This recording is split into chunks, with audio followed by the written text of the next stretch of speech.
Hello student, मैं Somesh Kumar Maurya, NEET aspirant. मेरा YouTube channel NEET JEE अड्डा है। इस पे 9 से लेके क्लास 12 तक रीडिंग कराई जाती है। जो other competitive exam, NEET exam, JEE Mains वगैरह की तैयारी कराई जाती है। हम कुछ स्टूडेंट का कमेंट था कि सर बोर्ड के लिए इम्पोर्टेंट क्वेश्चंस डिस्क्रिप्ट कराइए, तो हम कुछ क्वेश्चन को कलेक्ट करके व्हाइट बोर्ड पे लिखे हैं, जो मोस्ट परीक्षा के बेस पे बहुत मोस्ट इम्पोर्टेंट क्वेश्चंस हैं। बहुविकल्पीय प्रश्न पहले सॉल्व कर लेते हैं, उसके बाद लघु उत्तरीय प्रश्न सॉल्व करेंगे, उसके बाद लॉन्ग जो दीर्घ उत्तरीय प्रश्न होता है वो सॉल्व किया जाएगा। ठीक है, तो आइए हम बात करते हैं। पहला क्वेश्चन है मोस्ट इंपॉर्टेंट क्वेश्चन है क्लास 12 के लिए। पहला क्वेश्चन है, और हाँ एक बात बताना चाहेंगे, 22 तारीख को पेपर है। पेपर जो है जिस दिन बायोलॉजी का पेपर होगा, बायोलॉजी का ये क्वेश्चन है, ओनली बायोलॉजी के लिए है। पहला क्वेश्चन है, बीटी टॉक्सिन किस जीवाणु से बनता है? तो आइए हम बताना चाहेंगे आपको कि बीटी टॉक्सिन होता क्या है। एक बैक्टीरिया होती है जिसका नाम बैसिलस थ्रियोजेनेसिस होता है। क्या नाम होता है? बैसिलस थ्रियोजेनेसिस। ये जो है प्लांट बायोटेक्नोलॉजी में यूज किया जाता है। प्लांट को रेजिस्टेंट मतलब पैथोजन से अटैक से हेल्प करने में मदद करता है। ये जो बैक्टीरिया होता है, ये जैसे बीटी कॉटन बनाया गया है, एक प्लांट है बीटी कॉटन, वो इसी बैसिलस थ्रियोजेनेसिस से ये रेजिस्टेंट कराया गया है। ये प्लांट, ये जो है रेजिस्टेंट मतलब ड्रॉट के लिए, सूखा और बैक्टीरिया से रेजिस्टेंट प्लांट है, मॉडिफाइड प्लांट है। ये नॉर्मल कॉटन नहीं, बीटी कॉटन है। फिर दूसरा क्वेश्चन आता है, जेनेटिक इंजीनियरिंग क्या होता है? अब जेनेटिक इंजीनियरिंग में क्या होता है उसके बारे में बताना चाहेंगे आपको कि जेनेटिक इंजीनियरिंग जो होती है, ये कृषि में भी मतलब ऑप्शन दिए हैं कि कृषि, चिकित्सा, परजीवी जीव में, उपरोक्त सभी में। तो देखेंगे कि मतलब जेनेटिक इंजीनियरिंग कृषि में भी यूज किया जाता है, मेडिकल में भी यूज किया जाता है, चिकित्सा लाइन में, और पैरासाइट के रूप में भी यूज किया जाता है। मतलब इसका आंसर होगा उपरोक्त सभी, इसका आंसर उपरोक्त सभी होगा। ठीक है, आइए थर्ड क्वेश्चन देखते हैं। ये 2019 में पूछा गया, 2017 में, 18 में कई बार ये क्वेश्चन पूछा गया। ये परीक्षा के दृष्टिकोण से मोस्ट इंपॉर्टेंट क्वेश्चन बनता है। ये जो है पेनिसिलिन की खोज, आप लोग स्क्रीनशॉट ले लीजिएगा। हम जो है उसके बाद एक्सप्लेन करते हैं, जितने क्वेश्चन है उसको अच्छे से एक्सप्लेन करेंगे। और जो है मतलब कोई नोट्स बना लीजिएगा और लिख लीजिए, जो 22 तारीख को आपको हेल्प करेगा। मतलब आने वाले दिनों में जिस दिन पेपर होगा उस दिन काफी मदद मिलेगी इस क्वेश्चन से। पेनिसिलिन की खोज जो है हमारे एक साइंटिस्ट थे, अलेक्जेंडर फ्लेमिंग। लिख लीजिए आप लोग, अलेक्जेंडर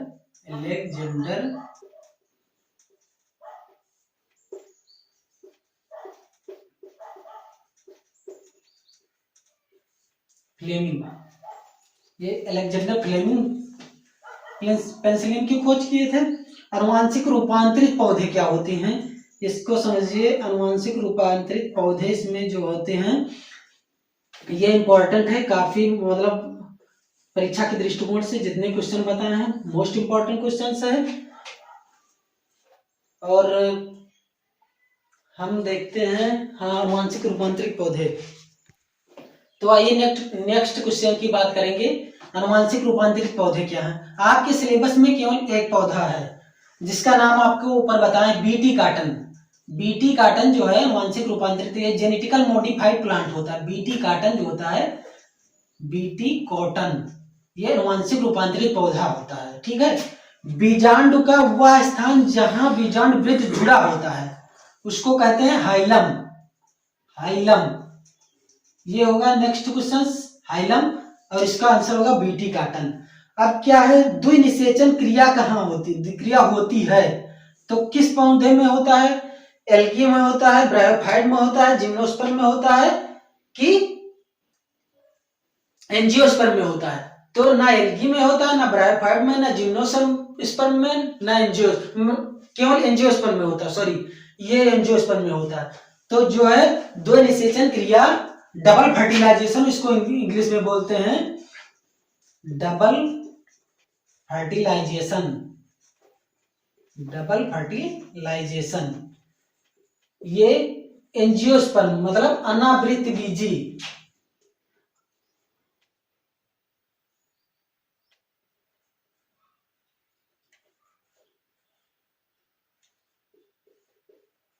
अब एंजियोस्पर्म होता है, इसका हिंदी आप लोग डिस्क्रिप्ट कर लीजिएगा, सर्च कर लीजिएगा, एंजियोस्पर्म में होता है, ठीक है। टेस्टोस्टेरोन का श्रवण, अब नेक्स्ट क्वेश्चन देख लीजिए, ये इंपॉर्टेंट, मतलब जितने क्वेश्चन है काफी इंपॉर्टेंट है। आइए नेक्स्ट क्वेश्चन की बात करेंगे। टेस्टोस्टेरोन क्या मतलब किस सेल द्वारा सिक्रीट होता है, मतलब श्रावण होता है। तो टेस्टोस्टेरोन जो होता है, पहले समझ लीजिए टेस्टोस्टेरोन है क्या। टेस्टोस्टेरोन मेल सेक्स हार्मोन्स होता है जो फीमेल में नहीं पाया जाता है, ओनली मेल में पाया जाता है, ठीक है। तो टेस्टोस्टेरोन एक सेल होती है, सेक्स ऑर्गन आप लोग पढ़ेंगे, हो सकता हाँ आप लोग पढ़ चुके हैं, चैप्टर होगा ह्यूमन रिप्रोडक्शन, उसमें होगा, मतलब मानव जनन में आपको टेस्टोस्टेरोन मिलेगा। तो टेस्टोस्टेरोन किस सेल द्वारा होती है, तो Leydig cell, Leydig cell, Leydig cells, मतलब लेडिंग को हिंदी इसका होगा लेडिंग कोशिका द्वारा, लेडिंग कोशिका द्वारा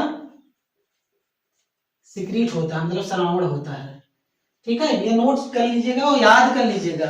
अब बहुत कम समय बचा है आप लोगों के लिए, तो मैं चाहूंगा कि जितना क्वेश्चन आप मतलब हम निकाल के लाएं उसको आप, बहुत मोस्ट इंपॉर्टेंट, बहुत जगह से हम कलेक्ट करते हैं ये पोर्शंस, तो आप लोग थोड़ा सपोर्ट कीजिए और पढ़ाई अच्छे से कीजिए। जो 22 तारीख से आप लोगों का परीक्षाएं हो रही हैं, तो उसमें काफी हेल्पफुल साबित होगी ये वीडियो, और लाइक कर लीजिएगा दोस्तों, काफी मेहनत लगती है। देखिए और नेक्स्ट क्वेश्चन की बात करेंगे, मानव में गुणसूत्रों की संख्या कितनी होती है। तो मानव में, वैसे तो देखा जाए तो मानव में गुणसूत्रों की संख्या 46 होती है, मतलब 23 पेयर मतलब 46 गुणसूत्र होती है। मानव में 46 गुणसूत्र होता है,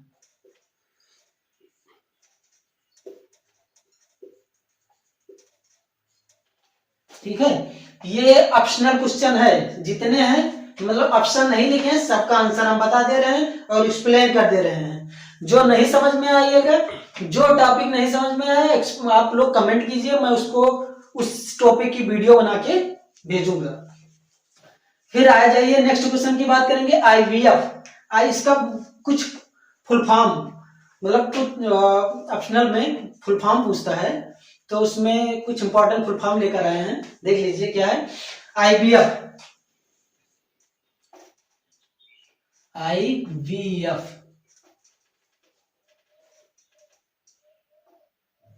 इन विट्रो, इसका फुल फॉर्म लिख लीजिए, in vitro fertilisation, in vitro fertilisation,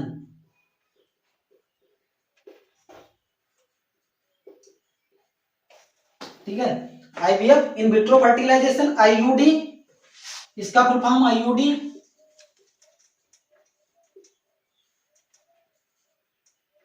intra uterine device,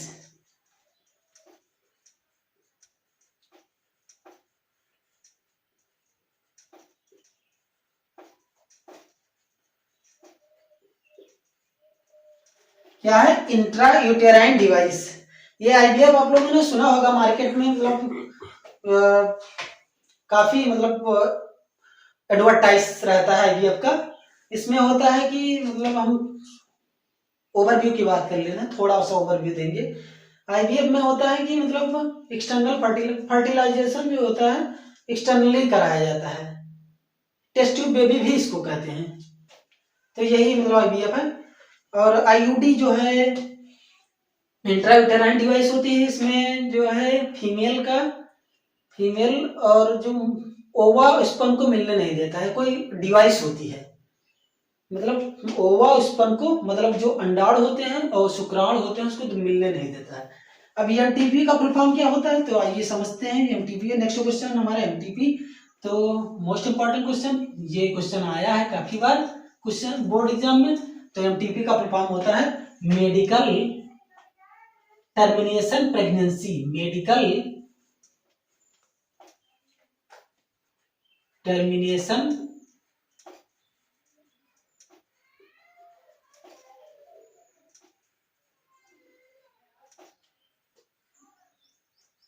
medical termination pregnancy.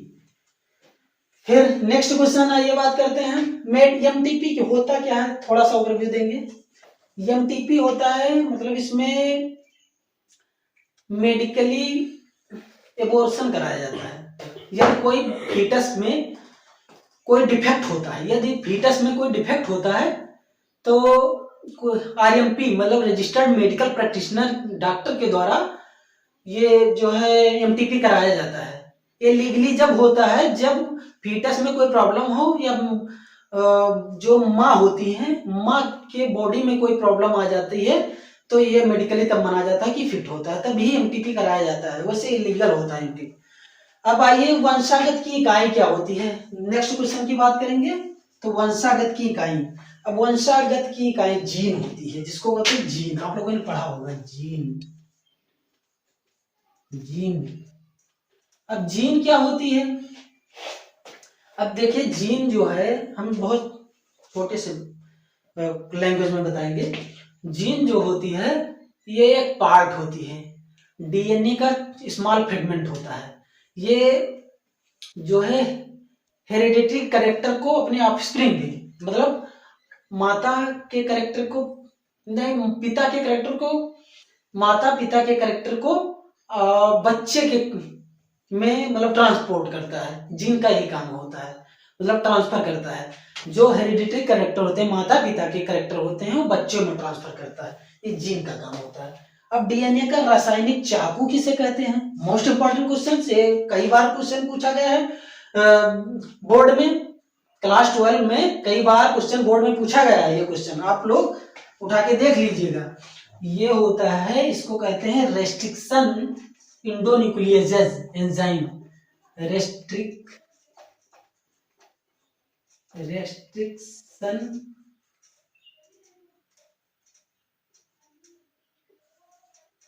इंडोन्यूक्लियेजेज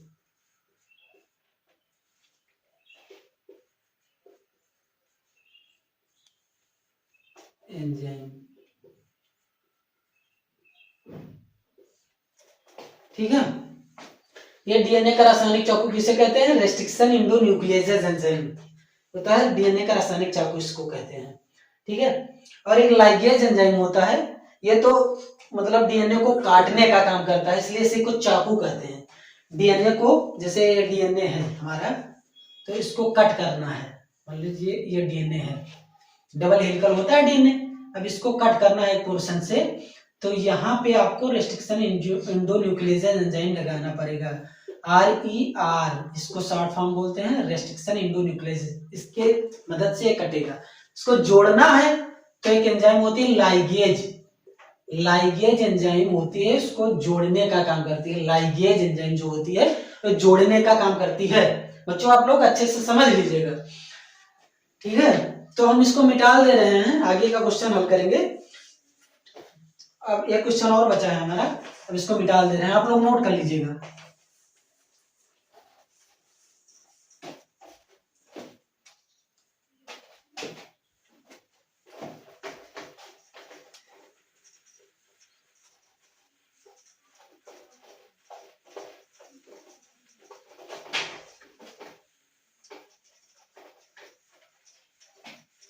question की बात करेंगे कि भारत में पारिस्थितिकी के जनक कौन है। तो भारत की ये बात करेगा, ये कंफ्यूजन कर देगा आप लोगों को। इसमें दो क्वेश्चन बन सकते हैं, अभी हम बता रहे हैं। तो पहला क्वेश्चन है, भारत की जब बात करेगा तो भारत में पारिस्थितिकी के जनक हैं R D Mishra. R D Mishra, ठीक है। इनका full form R D Mishra मतलब रामदेव मिश्रा। रामदेव मिश्रा, रामदेव मिश्रा, ठीक है। ये हैं भारत के। लेकिन जब पूछेगा कि पारिस्थितिकी पारिस्थितिकी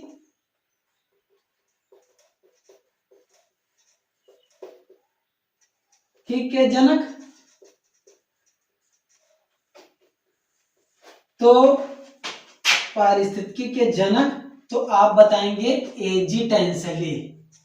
एजी टेंसले, एजी टेंसले बताएंगे, ठीक है। फिर हम नेक्स्ट क्वेश्चन की बात करेंगे और काफी सिंपल भी, आप लोगों को पता होगा, यदि नहीं पता है तो याद कर लीजिएगा, ठीक है। पूछता है एटीपी और एडीपी क्या होता है। ये डीपी, एटीपी और ये एमपी, ये क्वेश्चन पूछता है। तो देख लीजिए, ये टीपी, ये डीपी, ये एमपी का full form.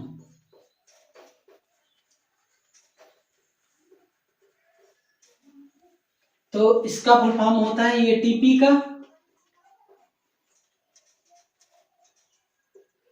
Adenosine try phosphate. Adenosine try phosphate, Hindi में लिख लीजिए एडिनोसिन ट्राई फॉस्फेट। फिर एडीपी एडिनोसिन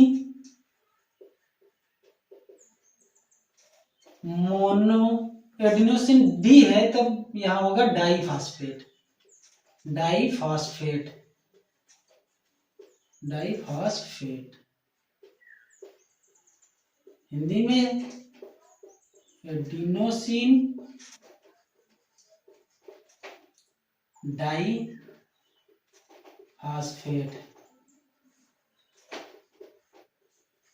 अब आ जाइए ये एमपी पे, एडिनोसिन मोनोफॉस्फेट। मोनोफॉस्फेट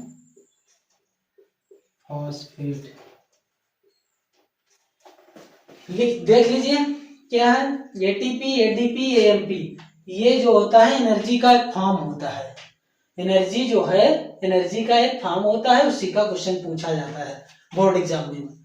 फिर पूछता है important question, most important questions, ये कई बार पूछा गया है। कोशिका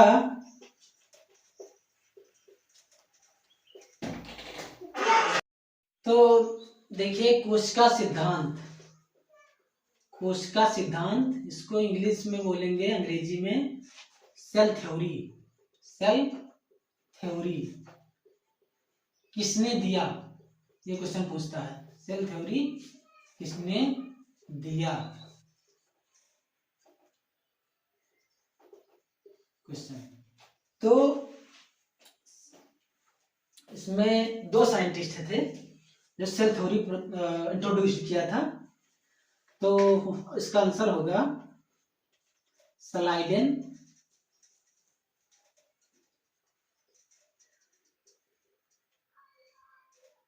योम स्वान।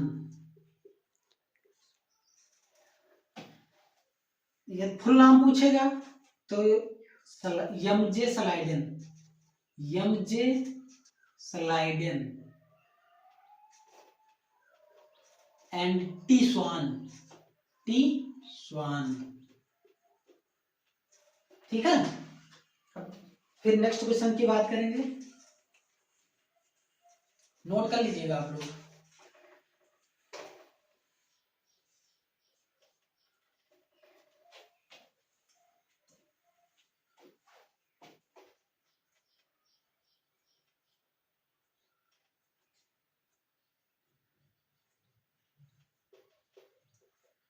ग्लूकोज के एक अणु में कितनी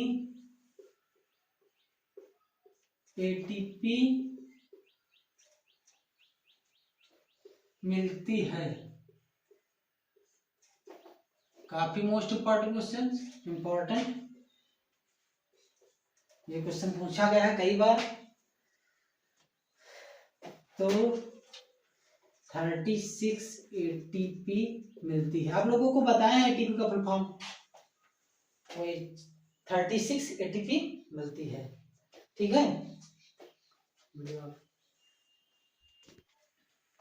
आज के लिए इतना ही काफी। अब नेक्स्ट वीडियो में मिलते हैं। अति लघुत्तरीय मतलब ऑप्शनल क्वेश्चन हो गया खत्म।